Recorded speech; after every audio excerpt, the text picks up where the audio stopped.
ప్రభువు నామానికి స్తోత్రం. ప్రతిరోజు వినడం ద్వారా ఒక సంవత్సరానికి బైబిల్ చదవడానికి ఈ ఛానల్ సహాయపడుతుంది. Please subscribe and support. హృదయపూర్వక ధన్యవాదాలు. నేటి వేద భాగం ఇప్పుడు tune in, Spotify, Amazon music మరియు యూట్యూబ్ మ్యూజిక్ లో కూడా అందుబాటులో ఉంది. Please follow us. లేవియకాండము 5వ అధ్యాయము. ఒకడు ఒట్టు పెట్టుకొనివాడై తాను చూచిన దాని గూర్చి గాని తనకు తెలిసిన దాని గూర్చి గాని సాక్షి అయి ఉండి దాని తెలియజేయక పాపం చేసిన ఎడల అతడు తన దోష శిక్షను భరించును. మరియునొకడు ఏ అపవిత్ర వస్తువునైనను ముట్టిన ఎడల అది అపవిత్ర మృగ కళేబరమే గాని అపవిత్ర పశు కళేబరమే గాని అపవిత్రమైన ప్రాకిడి జంతువు కళేబరమే గాని అది అపవిత్రమని తనకు తెలియకపోయినను అతడు అపవిత్రుడై అపరాధి యగును.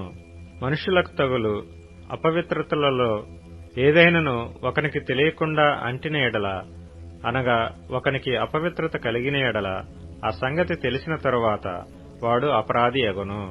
మరియు కీడైనను మేలైనను మనుషులు వ్యర్థముగా ఒట్టు పెట్టుకుని చేసేదమని పలుకు మాటలలో మరి దేనినైనను యోచింపక చేసేదనని ఒకడు పెదవులతో వ్యర్థముగా ఒట్టు పెట్టుకున్న ఎడల అది తెలిసిన తరువాత వాడు అపరాధి యగును.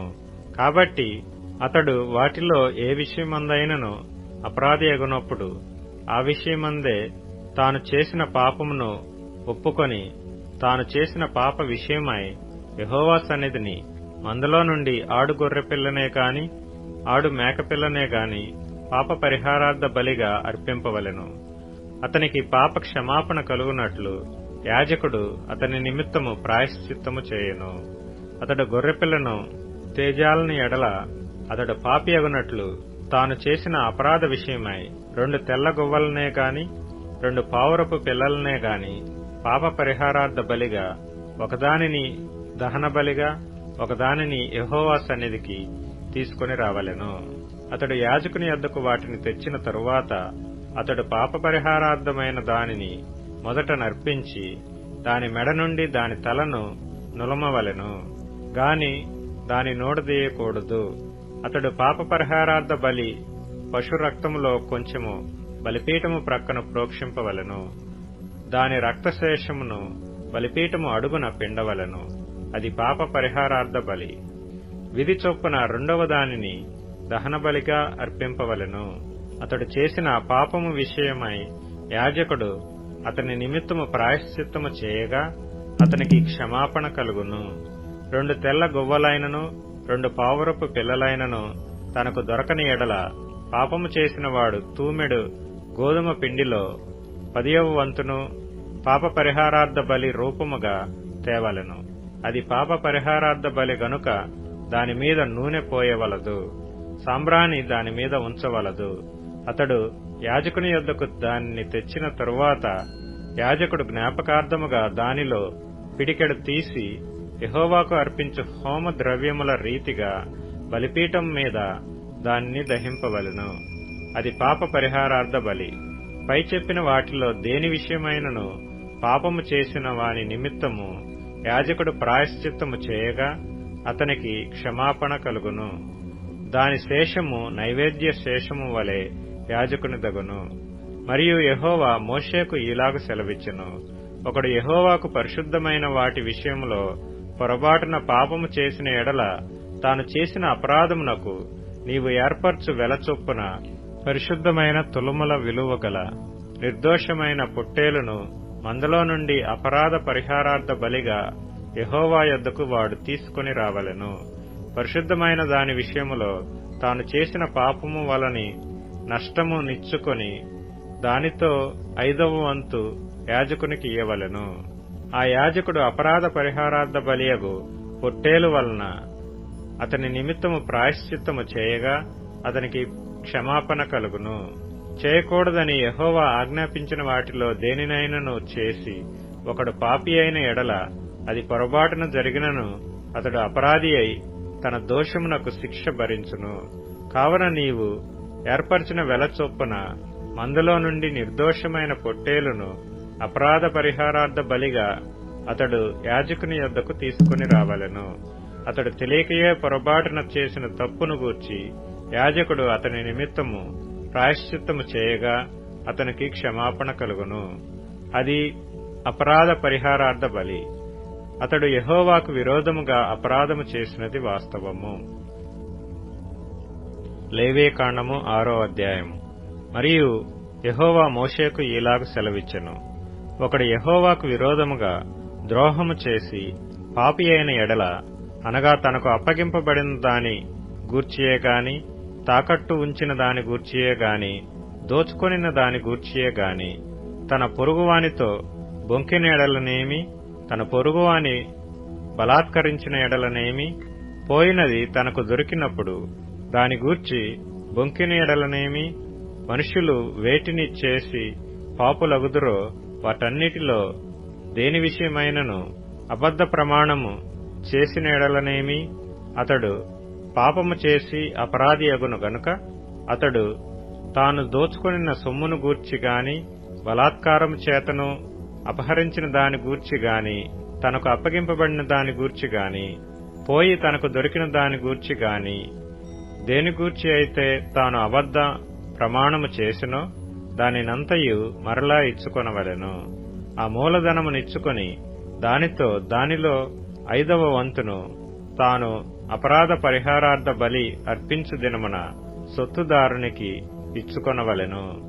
అతడు యెహోవాకు తన అపరాధ విషయములో నీవు ఏర్పరచు వెలకు మందలో నుండి నిర్దోషమైన పొట్టేలును యాజకుని యొద్దకు తీసుకుని రావలెను.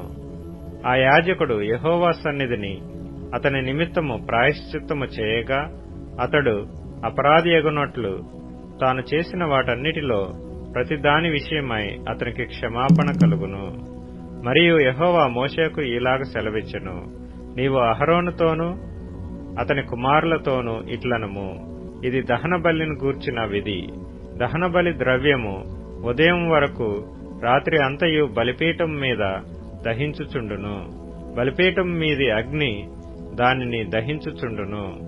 యాజకుడు తన సన్ననార నిలువుటంగీని తొడుగుకొని తన మానమునకు తన నారలాగును తొడుగుకొని బలిపీఠం మీద అగ్ని దహించు దహన బలి ద్రవ్యపు బూడిదను ఎత్తి బలిపీఠమునొద్ద దాన్ని పోసి తన వస్త్రములను తీసి వేరు వస్త్రములను ధరించుకొని పాళెము వెలుపలనున్న పవిత్ర స్థలమునకు ఆ బూడిదను తీసుకుని పోవలెను. బలిపీఠం మీద అగ్ని మండుచుండవలెను, అది ఆరిపోకూడదు. ప్రతి ఉదయమున యాజకుడు దానిమీద కట్టెలు వేసి దానిమీద దహన బలి ద్రవ్యమును ఉంచి సమాధాన బలియగు పశువు క్రొవ్వును దహింపవలెను. బలిపీఠం మీద అగ్ని నిత్యము మండుచుండవలెను, అది ఆరిపోకూడదు. నైవేద్యమును గూర్చిన విధి ఏదనగా, అహరోను కుమారులు యెహోవా సన్నిధిని బలిపీఠమునెదుట దానిని నర్పించవలెను. అతడు నైవేద్య తైలము నుండియు దాని గోధుమ పిండి నుండియు చేరెడు పిండిని నూనెను దాని సాంబ్రాణి యావత్తును దానిలో నుండి తీసి జ్ఞాపక సూచనగాను వాటిని బలిపీఠం మీద యెహోవాకు ఇంపైన సువాసనగాను దహింపవలెను.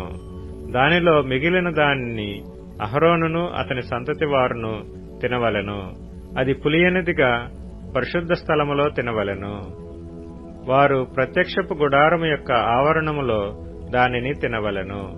దాని పులియబెట్టి కాల్చవలదు. నా హోమ ద్రవ్యములలో వారికి పాలుగా దానినిచ్చియున్నాను. పాప పరిహారార్థ బలివలెను, అపరాధ పరిహారార్థ బలివలెను, అది అతి పరిశుద్ధము. అహరోను సంతతిలో ప్రతివాడును దానిని తినవలెను. ఇది యెహోవా హోమముల విషయములో మీ తరతరములకు నిత్యమైన కట్టడ. వాటికి తగిలిన ప్రతి వస్తువు పరిశుద్ధమగును. మరియు యెహోవా మోషేకు ఈలాగు సెలవిచ్చెను. అహరోనుకు అభిషేకము చేసిన దినమున అతడును అతని సంతతి వారును అర్పింపవలసిన అర్పణమేదనగా, ఉదయమున సగము సాయంకాలమున సగము నిత్యమైన నైవేద్యముగా తూమెడు గోధుమ పిండిలో 10వ వంతు పెనం మీద నూనెతో దానిని కాల్చవలెను. దానిని కాల్చిన తరువాత దానిని తేవలెను. కాల్చిన నైవేద్య భాగములను యెహోవాకు ఇంపైన సువాసనగా అర్పింపవలెను.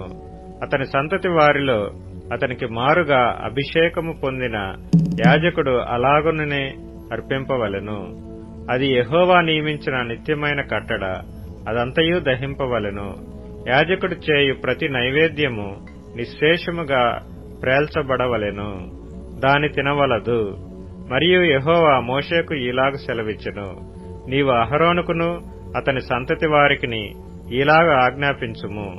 పాపపరిహారార్థ బలిని గూర్చిన విధి ఏదనగా, నీవు దహనబలి రూపమైన పశువులను వధించు చోట పాపపరిహారార్థ బలి పశువులను యెహోవా సన్నిధిని వధింపవలెను.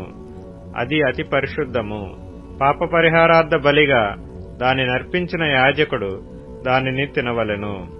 పరిశుద్ధ స్థలమందు అనగా ప్రత్యక్షపు గుడారము యొక్క ఆవరణములో దానిని తినవలెను. దాని మాంసమునకు తగులు ప్రతి వస్తువు ప్రతిష్ఠితమగును. దాని రక్తములోనిది కొంచెమైనను వస్త్రం మీద ప్రోక్షించినెడల, అది దేని మీద ప్రోక్షింపబడెనో దానిని పరిశుద్ధ స్థలములో ఉదకవలెను. దాని వండిన మట్టి కుండను పగలగొట్టవలెను. దానిని ఇత్తడి పాత్రలో వండినేడల దాని తోమి నీళ్లతో కడగవలెను. యాజకులలో ప్రతి మగవాడు దానిని తినవలెను, అది అతి పరిశుద్ధము. మరియు పాప పరిహారార్థ బలిగా తేబడిన ఏ పశువు రక్తములో కొంచెమైనను అతి పరిశుద్ధ స్థలములో ప్రాయశ్చిత్తము చేయుటకై ప్రత్యక్షపు గుడారములోనికి తేబడనో ఆ బలి పశువును తినవలదు, దానిని అగ్నిలో కాల్చివేయవలెను. యోహాను సువార్త 17వ అధ్యాయం. యేసు ఈ మాటలు చెప్పి ఆకాశము వైపు కనులెత్తి ఇట్లనెను, తండ్రి, నా గడియ వచ్చియున్నది. నీ కుమారుడు నిన్ను మహిమపరచునట్లు నీ కుమారుని మహిమపరచుము. నీవు నీ కుమారునికిచ్చిన వారికందరికిని ఆయన నిత్య జీవము అనుగ్రహించునట్లు సర్వ శరీరుల మీదను ఆయనకు అధికారమిచ్చితివి. అద్వితీయ సత్యదేవుడవైన నిన్నును నీవు పంపిన యేసుక్రీస్తును ఎరుగుటయే నిత్య జీవము చేయుటకు నీవు నాకిచ్చిన పని నేను సంపూర్ణముగా నెరవేర్చి భూమి మీద నన్ను మహిమపర్చితివి.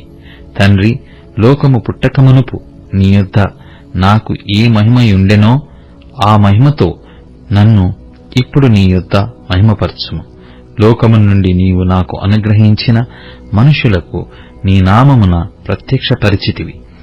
వారు నీ వారయుండిరి, నీవు వారిని నాకనుగ్రహించితివి. వారు నీ వాక్యము గైకొనియున్నారు. నీవు నాకు అనుగ్రహించిన మాటలు నేను వారికిచ్చి ఉన్నాను. వారు ఆ మాటలను అంగీకరించి నేను నీ యొద్ద నుండి బయలుదేరి వచ్చి తినని నిజముగా ఎరిగి నీవు నన్ను పంపితివని నమ్మిరి గనుక నీవు నాకు అనుగ్రహించినవన్నీ నీ వలననే కలిగినవని వారిప్పుడు ఎరిగియున్నారు. నేను వారి కొరకు ప్రార్థన చేయుచున్నాను, లోకము కొరకు ప్రార్థన చేయుటలేదు. నీవు నాకు అనుగ్రహించి యున్నవారు నీ వారయున్నందున వారి కొరకే ప్రార్థన చేయుచున్నాను. నావన్నీయు నీవి, నీవియు నావి, వారి యందు నేను మహిమపరచబడి ఉన్నాను. నేనికను లోకములో ఉండను గాని వీరు లోకములో ఉన్నారు. నేను నీ యొద్దకు వచ్చుచున్నాను. పరిశుద్ధుడవైన తండ్రి, మనము ఏకమైయున్నలాగున వారును ఏకమైయుండునట్లు నీవు నాకు అనుగ్రహించిన నీ నామమందు వారిని కాపాడుము. నేను వారి యొద్ద ఉండగా నీవు నాకు అనుగ్రహించిన వారిని నీ నామమందు కాపాడితిని. నేను వారిని భద్రపరిచితిని కనుక లేఖనము నెరవేరునట్లు నాశనపుత్రుడు తప్ప వారిలో మరి ఎవడునూ నశింపలేదు. ఇప్పుడు నేను నీ యొద్దకు వచ్చుచున్నాను. నా సంతోషము వారి యందు పరిపూర్ణమగునట్లు లోకమందు ఈ మాట చెప్పుచున్నాను. వారికి నీ వాక్యమిచ్చి ఉన్నాను. నేను లోక సంబంధిని కానట్టు వారును లోక సంబంధులు కారు గనక లోకము వారిని ద్వేషించునని నీవు లోకములో నుండి వారిని తీసుకొని పొమ్మని నేను ప్రార్థించుటలేదు గాని దుష్టుని నుండి వారిని కాపాడమని ప్రార్థించుచున్నాను. నేను లోక సంబంధిని కానట్టు వారును లోక సంబంధులు కారు. సత్యమందు వారిని ప్రతిష్ఠ చేయుము. నీ వాక్యమే సత్యము. నీవు నన్ను లోకమునకు పంపిన ప్రకారము నేనును వారిని లోకమునకు పంపితిని. వారును సత్యమందు ప్రతిష్ఠ చేయబడునట్లు వారి కొరకై నన్ను ప్రతిష్ఠ చేసుకొనుచున్నాను. మరియు నీవు నన్ను పంపితివని లోకము నమ్మునట్లు తండ్రి, నాయందు నీవును నీయందు నేనును ఉన్నలాగున వారును మనయందు ఏకమై ఉండవలెనని వారి కొరకు మాత్రము నేను ప్రార్థన చేయుటలేదు, వారి వాక్యము వలన నాయందు విశ్వాసముంచు వారందరూ ఏకమై ఉండవలెనని వారి కొరకును ప్రార్థించుచున్నాను. మనము ఏకమై ఉన్నలాగున వారును ఏకమై ఉండవలెనని నీవు నాకు అనుగ్రహించిన మహిమను నేను వారికి ఇచ్చితిని. వారి యందు నేనును నాయందు నీవును ఉండుట వలన వారు సంపూర్ణులుగా చేయబడి ఏకముగా ఉన్నందున నీవు నన్ను పంపితివనియు నీవు నన్ను ప్రేమించినట్టే వారిని కూడా ప్రేమించితివనియు లోకము తెలుసుకొనున్నట్లు నాకు అనుగ్రహించిన మహిమను వారికి ఇచ్చితిని. తండ్రి, నేనెక్కడ ఉందునో అక్కడ నీవు నాకు అనుగ్రహించిన వారును నాతో కూడా ఉండవలేనని నీవు నాకు అనుగ్రహించిన నా మహిమ వారు చూడవలెనని కోరుచున్నాను. జగత్తు పునాది వేయబడక మునుపే నీవు నన్ను ప్రేమించితివి. నీతి స్వరూపుడవగు తండ్రి, లోకము నిన్ను ఎరగలేదు, నేను నిన్ను ఎరుగుదును. నీవు నన్ను పంపితివని వీరెరిగియున్నారు. నీవు నాయందు ఉంచిన ప్రేమ వారి యందు ఉండునట్లును నేను వారి యందు ఉండునట్లును వారికి నీ నామమును తెలియజేసితిని, ఇంకను తెలియజేసేదనని చెప్పెను. యోహాను సువార్త 18వ అధ్యాయం. యేసు ఈ మాటలు చెప్పి తన శిష్యులతో కూడా కెద్రోను వాగు దాటిపోయెను. అక్కడ ఒక తోటయుండెను. దానిలోనికి ఆయన తన శిష్యులతో కూడా వెళ్ళెను. యేసు తన శిష్యులతో పలుమారు అక్కడికి వెళ్ళుచుండువాడు గనుక ఆయనను అప్పగించు యూదాకును ఆ స్థలము తెలిసియుండెను. కావున యూదా సైనికులను, ప్రధాన యాజకులు, పరిసయ్యులు పంపిన బంట్రౌతులను వెంటబెట్టుకుని దివిటీలతోనూ దీపములతోనూ ఆయుధములతోనూ అక్కడికి వచ్చెను. యేసు తనకు సంభవింపబోవునవన్నీ ఎరిగినవాడై వారి యొద్దకు వెళ్లి, మీరెవరిని వెదుకుచున్నారని వారిని అడిగెను. వారు నజరేయుడైన యేసునని ఆయనకు ఉత్తరమీయగా, యేసు ఆయనను నేనే అని వారితో చెప్పెను. ఆయనను అప్పగించిన యూదాయు వారి యొద్ద నిలిచియుండెను. ఆయన నేనే ఆయననని వారితో చెప్పగా వారు వెనుకకు తగ్గి నేల మీద పడిరి. మరల ఆయన, మీరు ఎవరిని వెతుకుచున్నారని వారిని అడిగెను. అందుకు వారు నజరేయుడైన యేసునని చెప్పగా, యేసు వారితో, నేను ఆయననని మీతో చెప్పితిని గనక మీరు నన్ను వెతుకుచున్న ఎడల వీరిని పోనీయుడని చెప్పాను.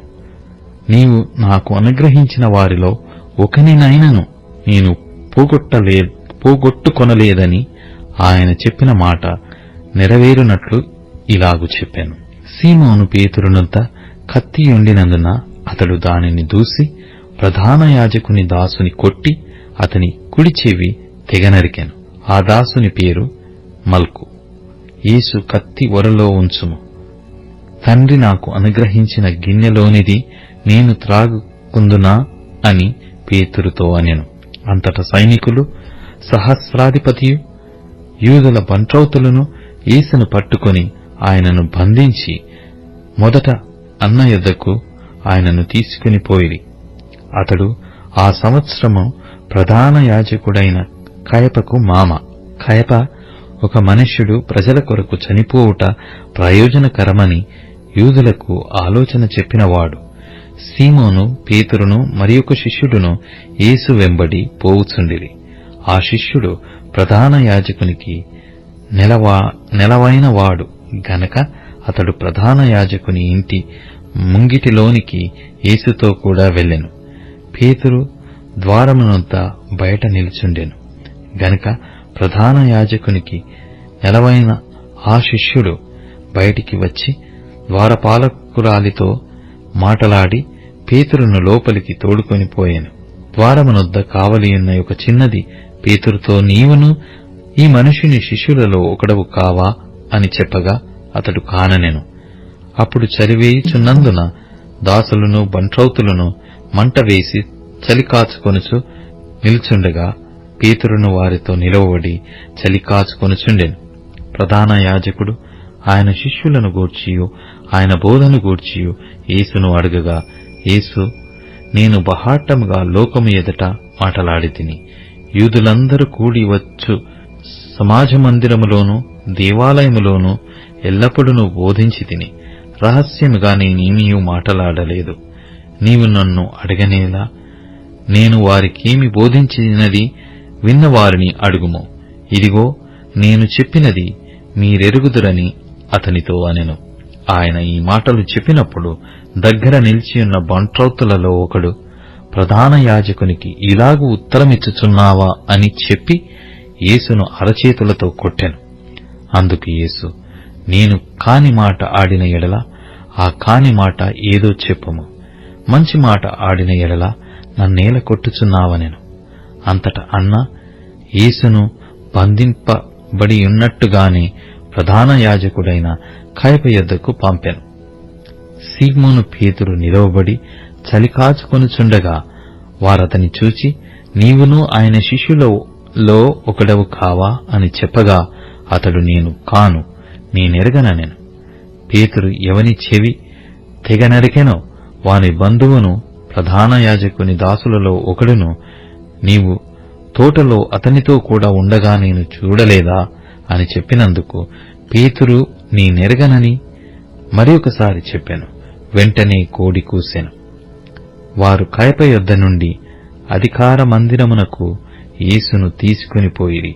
అప్పుడు ఉదయమాయెను గనుక వారు మైలపడకుండా పస్కాను భుజింపవలెనని అధికార మందిరములోనికి వెళ్ళలేదు. కావున పిలాతు బయట ఉన్నవారి యొద్దకు వచ్చి, ఈ మనుష్యుని మీద మీరు ఈ నేరము మోపుచున్నారనెను. అందుకు వారు, వీడు దుర్మార్గుడు, కాని ఎడల వీనిని నీకు అప్పగించి ఉండమని అతనితో చెప్పిరి.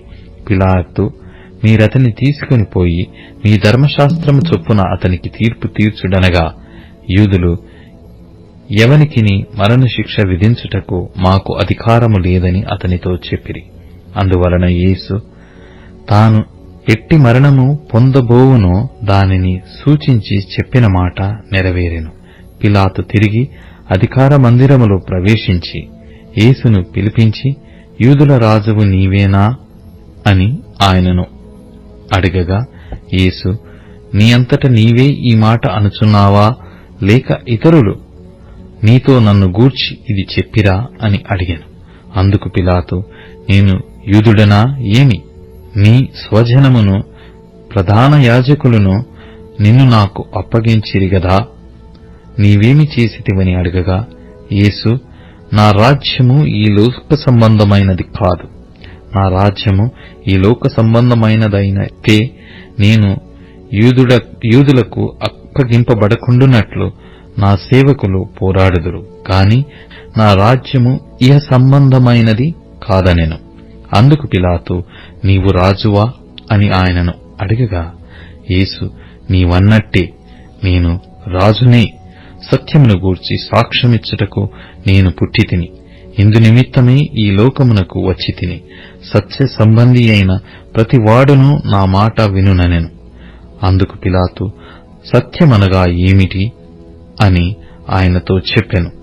అతడు ఈ మాట చెప్పి బయటనున్న యూదుల యొద్దకు తిరిగి వెళ్లి, అతని యందు ఏ దోషమును కనబడలేదు. అయినను పస్కా పండుగలో నేనొకని మీకు విడుదల చేయవాడు కలదు గదా, నేను యూదుల రాజును విడుదల చేయుట మీకిష్టమా అని వారిని అడిగాను. అయితే వారు, వీనిని వద్దు, బరబ్బను విడుదల చేయుమని మరలా కేకలు వేసిరి. ఈ బరబ్బ బందిపోటు దొంగ. కీర్తనల గ్రంథం 48వ కీర్తన. మన దేవుని పట్టణమందు, ఆయన పరిశుద్ధ పర్వతమందు యెహోవా గొప్పవాడును బహు కీర్తనీయుడునై ఉన్నాడు. ఉత్తర దిక్కున మహారాజు పట్టణమైన సియోను పర్వతము రమ్యమైన ఎత్తుగల చోట నుంచబడి సర్వభూమికి సంతోషకరముగానున్నది. దాని నగరులలో దేవుడు ఆశ్రయముగా ప్రత్యక్షమగుచున్నాడు. రాజులు కూడిరి, వారు ఏకముగా కూడి వచ్చిరి. వారు దాని చూచిన వెంటనే ఆశ్చర్యపడిరి, భ్రమపడి త్వరగా వెళ్లిపోయిరి. వారచ్చటనుండగా వణుకును ప్రసవించు స్త్రీ వేదనయు వారిని పట్టెను. తూర్పు గాలిని లేపి తర్షీసు ఓడలను నీవు పగలగొట్టుచున్నావు. సైన్యములకధిపతియగు యెహోవా పట్టణమునందు, మన దేవుని పట్టణమునందు మనము వినినట్టుగాని జరుగుట మనము చూచియున్నాము. దేవుడు నిత్యముగా దానిని స్థిరపర్చియున్నాడు. దేవా, మేము నీ ఆలయమునందు నీ కృపను ధ్యానించితిమి. దేవా, నీ నామము ఎంత గొప్పదో, నీ కీర్తియు బూదిగంతముల వరకు అంత గొప్పది.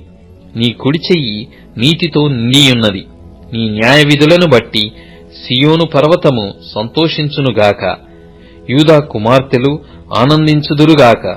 ముందు రాబోవు తరములకు దాని వివరము మీరు చెప్పునట్లు సియోను చుట్టూ తిరుగుచు దాని చుట్టూ సంతరించుడి. దాని బురుజులను లెక్కించుడి. దాని ప్రాకారములను నిదానించి చూడుడి. దాని నగరులలో సంచరించి వాటిని చూడుడి. ఈ దేవుడు సదాకాలము మనకు తోడైయున్నాడు. మరణము వరకు ఆయన మనలను నడిపించును.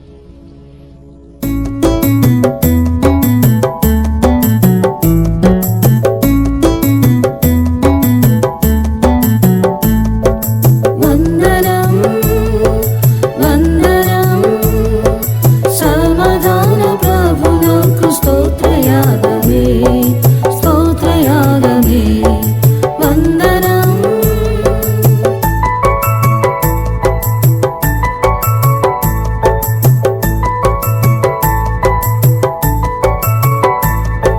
మానవులయందు రక్షకుడు రాయించెన్ పాప శాప రోగమెల్ల పారద్రోలెను.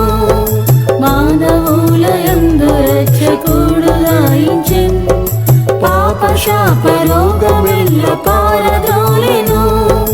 గతించిన కాలమంత నన్ను బ్రోచెను. గతించిన కాలమంత నన్ను బ్రోచెను.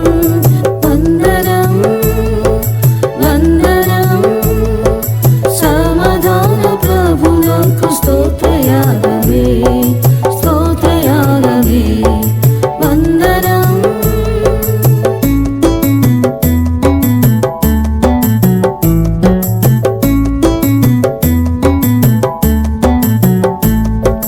లోకమోహమంత కూడా తీసివేసెను. పరలోక వాంఛనాలు కలుగజేసెను. లోకమోహమంత కూడా తీసివేసెను. పరలోక వాంఛనాలు కలుగజేసెను. పరిశుద్ధ జీవితము సాధ్యం చేసెను. పరిశుద్ధ జీవితము సాధ్యం చేసెను. వందనం వందనం సమాధాన ప్రభువునకు స్తోత్రయాగమే స్తోత్రయాగమే వందనం.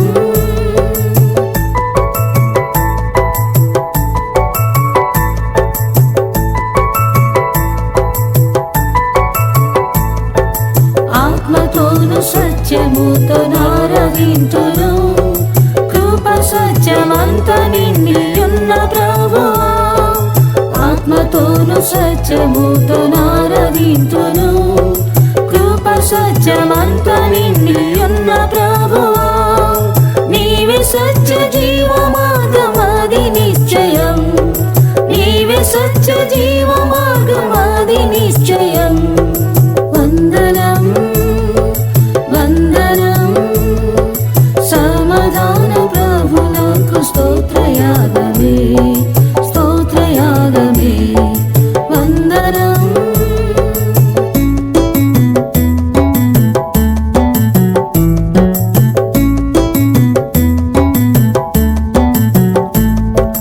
అనుదిన జీవితము క్రొత్తగాయెను. జీవిత సంవత్సరములధికమాయెను. అనుదిన జీవితము క్రొత్తగాయెను. జీవిత సంవత్సరములధికమాయెను. ఇంక నేను నన్ను గన్న ప్రభుని వీడను. ఇంక నేను నన్ను గన్న ప్రభుని వీడను. వందనం వందనం సమాధాన ప్రభువునకు స్తోత్రయాగమే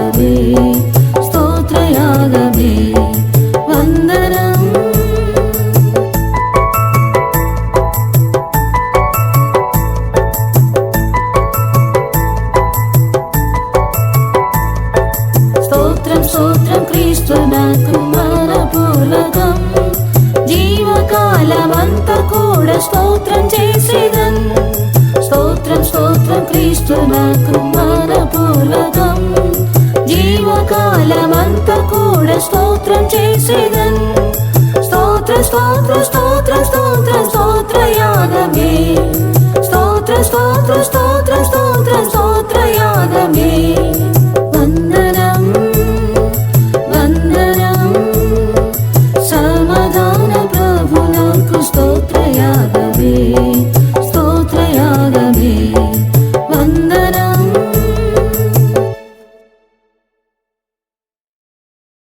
ఇప్పుడు tune in, Spotify, Amazon music మరియు యూట్యూబ్ మ్యూజిక్ లో కూడా అందుబాటులో ఉంది. Please follow us.